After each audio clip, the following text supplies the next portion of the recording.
think one of the things that makes this society as robust as it is, and really separates, in many ways, American society from other societies, is this amazing independent sector we have that is where a lot of the change, societal change, comes from, whether that's you know, the women's movement or the civil rights movement or the environmental movement or the gay, lesbian, bi movement, whatever the human right or environmental need demands. And I guess at one point, I don't know whether you brought it to us, Don, but Kenneth Boulding once said, you know, that the place that the big change in society is going to take place is at the intersection of those three. And we have a challenge right now in that we have a very clear pecking order of which of those domains is seen as being the most legitimate, which is the private sector. And I love the private sector. I didn't think I loved the private sector working with it because I thought the private sector was sort of antithetical to the kind of values that, you know, radicals out of the 70s, 60s, 70s had. Yeah. Yes. But the private sector adjusts quickly.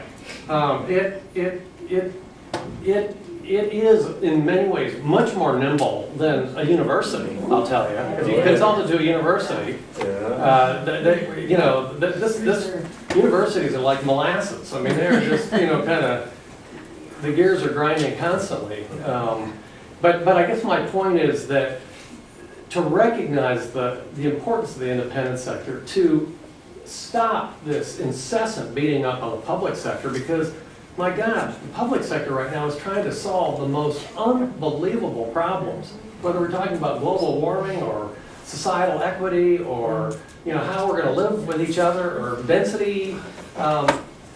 We've got to come to a whole new appreciation for the distinct, powerful roles of each of these sectors and how each one has to, where we need to build the talent, but also build the respect between the sectors, because it's too easy to fall back into, you know, the government is doing this, or the private sector is doing this, or what are those, you know, charity organizations doing? Yeah. You know, this is really interesting. Thanks, Steve, for that perspective. Because most all of the work that I've been doing over the last 10 years, all three of those sectors that you're talking about, that you've described, the independent, the nonprofit, the private, and the governmental, they all come up in the work.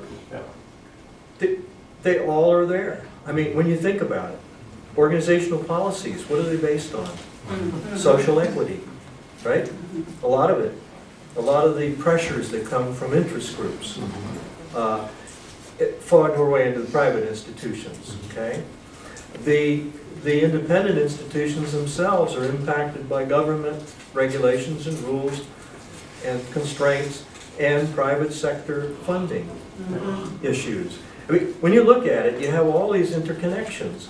And so what I think what Baldwin's talking about is that we're going to come to a point where all this has to come together or none of it's going to survive very well. I agree with you. I think we're getting very close to that point.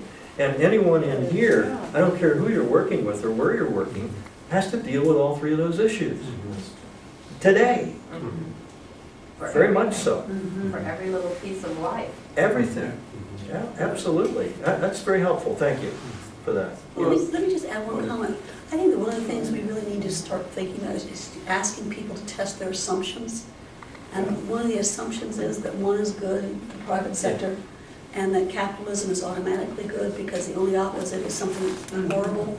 And we've seemed to lose, in my opinion, have lost the middle ground. I really think that our ability to be critical thinkers has been used to become critics rather than critical thinkers. And so how can I be testing assumptions in a constructive way that includes people rather than labels people or judges people? And I think that on the whole, we've been in a judgment kind of modality recently, rather than trying to find what's right. I think the difference between either or and yes and is really something that we need to be focusing on, whether you want to call it win-win, whether you want to call it whatever you would like to call it. But we really aren't thinking in those terms anymore. We're looking more at proving that we're right and someone else is wrong, or we're better, or something of that nature, and that concerns me. It seems to me we've lost the ability to hold the duality or the intention in a positive manner, realizing we can't find answers on either end.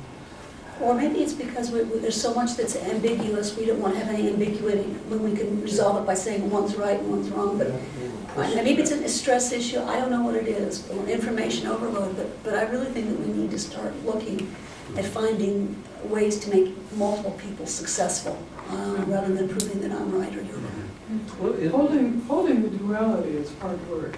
Yes, it is. It's a lot easier to grab onto one end of the issue and say, okay, this is fine. There's that constant tension in trying to hold the duality. Let me just say one other thing. I think that we have to also recognize what technology is doing to pull us apart. I mean, we used to have a common thing. I mean, everybody would watch Laugh-In. We now have a channel that I can watch all the time. It's just my interest. And we don't have That's Fox, right? Pardon? That's Fox, right? Well, but it could be the food channel. It could be the travel channel. It could be any channel. I'm not talking about the political news. I'm just talking about my personal interest. And my world is getting narrow to just people who are like me, who like the things that I like. What are we doing to expand the world? And in terms of respecting someone else's point of view, I don't see that same level of effort. I mean, again, maybe this is an East Coast thing, on the West Coast it's all okay, but Could you say a little bit more about that? What are the implications for the people here? Because I agree with you, but it seems to me that needs to be part of our discussion and part of the work that we do.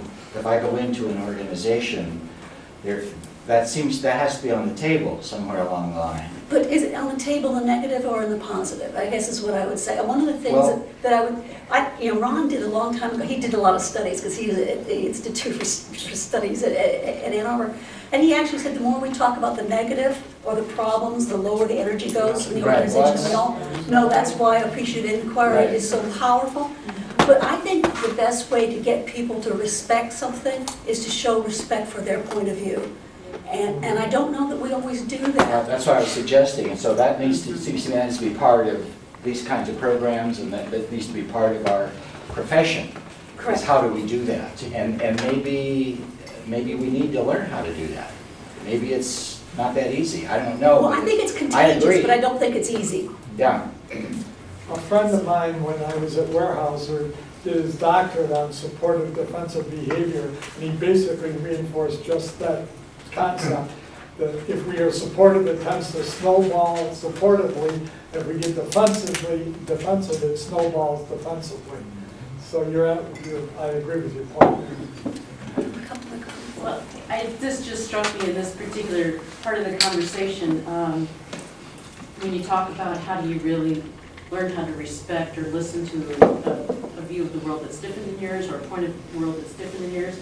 And forgive me for those of you who weren't in the classroom today, because but we were practicing this technique called triplet questioning, and some of you who've been through the program know, in which the very first question you ask when someone says something, that you follow up by a clarifying question that says, when you say X, what do you mean by that? And it seems to me that, it's a profoundly simple technique, and I use the word profound and simple together on purpose, because it forces, if that question is offered in the spirit of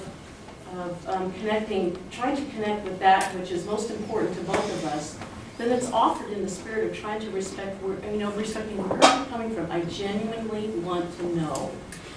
And so I just wanted to call it out. It's something we've been practicing on all day, and I believe that that's a stepping stone that takes us in this direction. If I could just put an overlay on that, or an underpinning, one or the other, or maybe both. can Let's do make a Sandwich it. sandwich.